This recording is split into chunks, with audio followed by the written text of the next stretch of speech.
Perhaps the one thing that can match the musical prowess of Hootie and the Blowfish is the Grammy Award-winning band's dedication to helping the youth in their home state of South Carolina. Over the past 8 years, the Monday after the Masters golf tournament has been the biggest single-day charity event in the Palmetto State, attracting names from music, sports, and entertainment.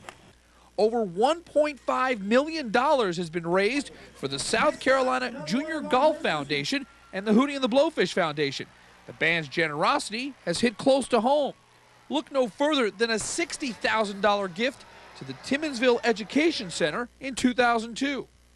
After 6 years in Columbia and the previous 2 years at Kiowa Island, Monday after the Masters calls the Barefoot Resort's Die Course home, and the Grand Strand secures one of the top celebrity events on the calendar.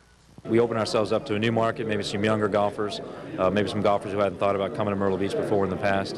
It's exciting, it's unique, tied in with the band and the concert and all the television exposure. It's going to be, it's great for our area. Good evening, I'm Sports Director Rich Krampanis, and welcome to WPDE's Monday After the Masters special. Over the next half hour, we'll talk with 4 of the big names part of this year's field. We begin with one of our hosts, lead singer of Hootie and the Blowfish, Darius Rucker.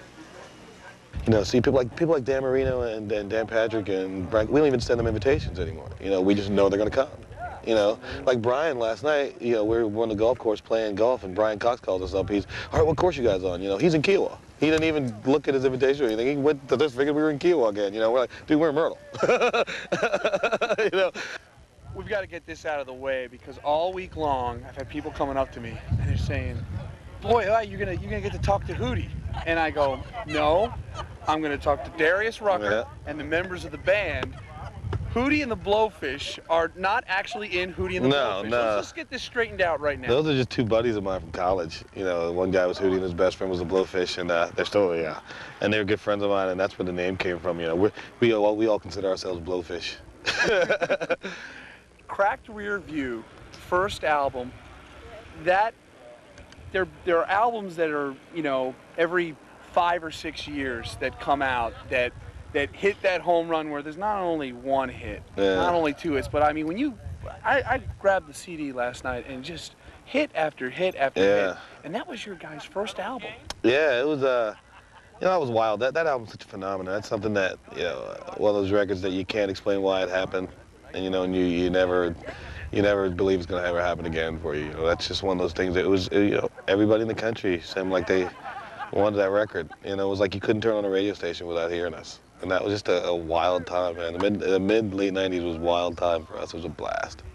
How do you write a hit song? Do you set a day aside? Do you grab a napkin in the car and only want to be with you? I write when either when I have to or when something inspires me. Like, you know, if Mark's got it, like with Only Want to Be With You, Mark had the music and he wanted words right then, you know, and so I went and wrote the lyrics. But you know, for me, if I knew how to sit down and write a hit song, I don't think I'd be here. I'd be back home doing it still right now, you know. But you know, hit songs are just so it's so you know, not to be a pun, but so hit and miss.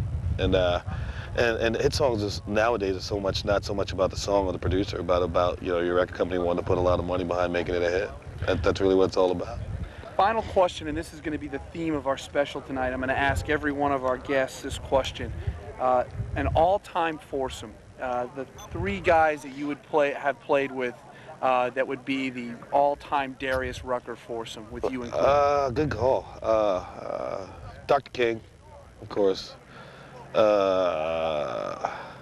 Fred Couples, for sure. Dr. King, Fred Couples, and probably Gandhi if he played, just because I really like to know a lot more about what it takes to be that peaceful. Now, 3 guys that you have played with.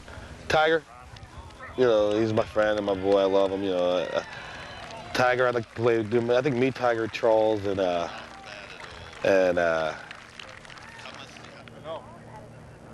yeah, me, Tiger, Charles Barkley, and probably Dean Felber, my best friend. Tell you what, I think you guys might win a scramble with that. With that team, I wouldn't even hit balls. I'd just sit and drink beer in the car and let Tiger play.